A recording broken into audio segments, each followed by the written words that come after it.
neutrality, ensuring his customers select the carrier solutions and ecosystem that works best for their needs. Paul is joined by Sandler Partners West Coast Channel Director, Michelle Johnson. I'm so excited to be here with you. Here.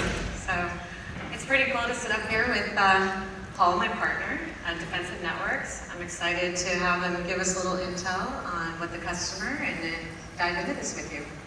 Yeah, sure. This one is we've closed some great deals with you guys. Actually met Alan, but it was just Alan 20 plus years ago, which is great. So seeing this is fantastic. This one started, we realized that hosting customer events is a great way. So anyone who hasn't hosted a customer event, definitely encourage you to do that. This deal originated with a customer event. It was like a large golfing event. We encouraged customers to bring other customers, which was, I thought, a good idea. And one of my large customers brought another, so getting the endorsement from one of your large customers, they like to be in good company with knowing you worked on a large account, right? The account that I'm going to talk about is 500 locations of retail. And at this golf event, it's interesting, I don't play golf at all. I really don't. I'm the guy in the car just driving around, going from hole to hole, and I'll putt a little bit. I can do mini golf, but I'll just putt and wanted to chat, and got introduced to a customer from another customer. Ended up being, like a few huge wins, and it took a rather long time. But we realized a while ago that these customer events can yield. It's a little bit stressful. It takes a lot of time to put on, but at the end of the day, that effort really pays off. Even one or two wins from an event will pay off in spades. I think it's great. It's so important to create these events. I mean, one thing I do a lot of events here in Southern California because of the value. And let's go back to what Alan said, right? It's all about getting to know people, being likable, and creating a relationship, right? And building trust. So give us a little intel on what this client looks like, right? Like Sure. what their geography looks like, what type of environment? Geography is, 500 locations, Western states. I met this gentleman, a friend of one of my clients on the golf course, and what's interesting is he was very cold, very standoffish, and I realized a while ago is I sort of like that. My philosophy is if you meet someone, a customer, a CIO, a CISO, who's really friendly, I'm thinking they're friendly to everybody.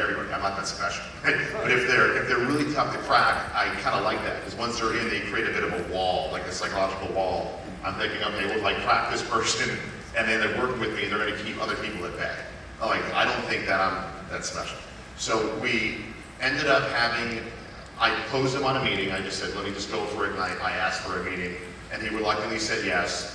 This was in 2018, and drove out, an hour and a half drive. It's like, okay, this guy's cold, doesn't really want me there. Sat down, and nothing came of it. Had another meeting, had one small circuit.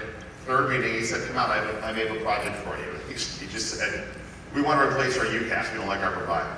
So a year after that event, ended up closing a roughly 500 location UCAS deal where we ran the RFP, what everyone here kind of does. We had multiple providers, and they picked the lowest bidder, saving a few $1 million, and we kind of knew this may not go that great, and we put a PM on this for the next 5 years, and it didn't go that bad, and a lot of it was the customer's fault, really. And that's the hard part, right? It was hard. We all go into new sales opportunities, and you walk in and with, we all have our favorites, right? There's good suppliers out there. It's all about the accountability, the follow-up, the project management, the relationship, keeping that client for years. That's the goal. That's our goal. That revenue, the recurring revenue, right? Yeah. Model. So with that in mind, they decide to move forward with not your first choice. Right. But you have to make the best of it. Right. So you become a cheerleader for this Sure. solution, right? But this is the important part, you guys, because I think we all go through it. And what Paul did next is the game changer. You went into this, they started having pain points. What do you guys do when the pain points start happening? Yeah, is I shirk responsibility. I do not want to be the one that, years ago I defended the carrier and the customer was furious, they blame you. No, it was never really the same. So I will shirk responsibility and put it on the carrier and say, I agree, they're terrible, even if I don't agree, but I disagree with the customer. Because taking responsibility is a horrible idea.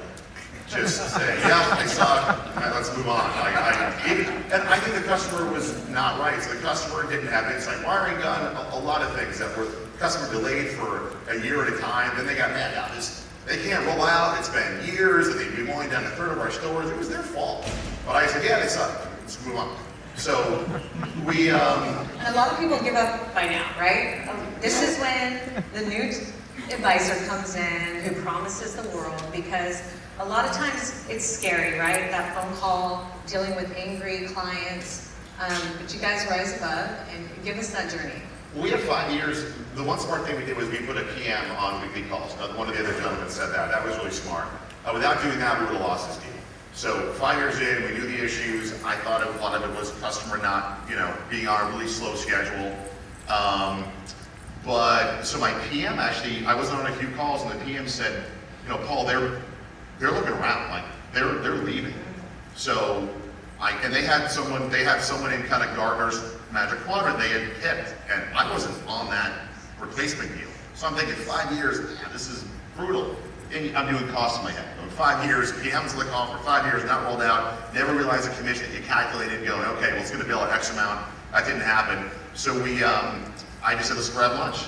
And I recommended another provider that he said, I think I know who I want to go with. They were out here really behind our back.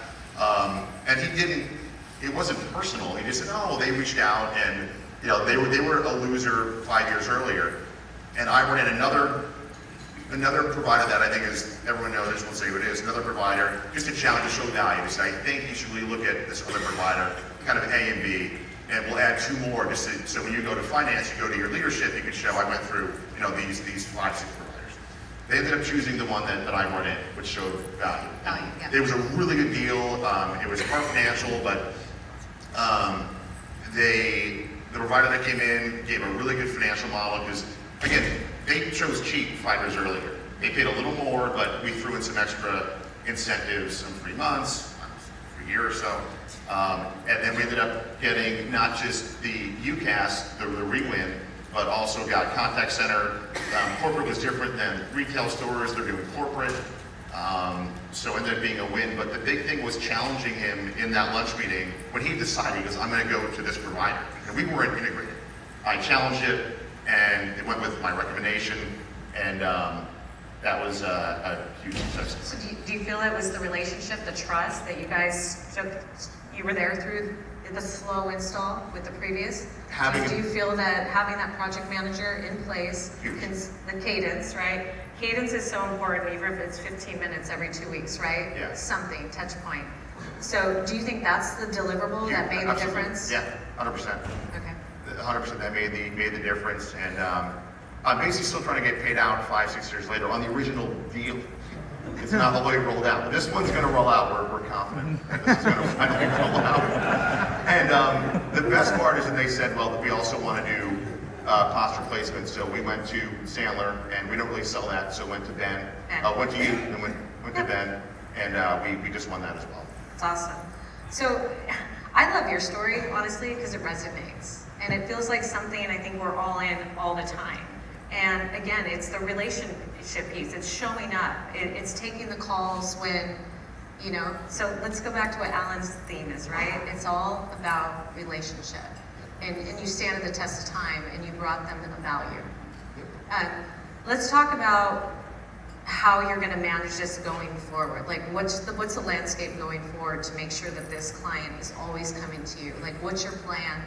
Are you looking at other areas of the business? Are you meeting other business leaders? Are you able to grow this opportunity? Good question. We're meeting, so a big core of our business is cybersecurity. It started off in telecom, we still do that. We have meetings for their cybersecurity business. We're actually bidding on all their internet circuits, all the basic stuff that we sell.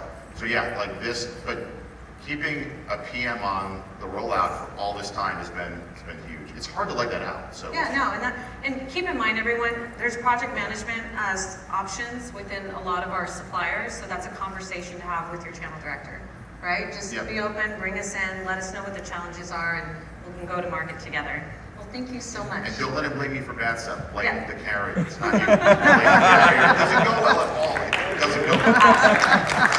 Thank you. Thanks. Paul, Michelle, love that candor. All right, that wraps up our presentations. A big thank you to our superstar partners. Head to the exhibit hall, please.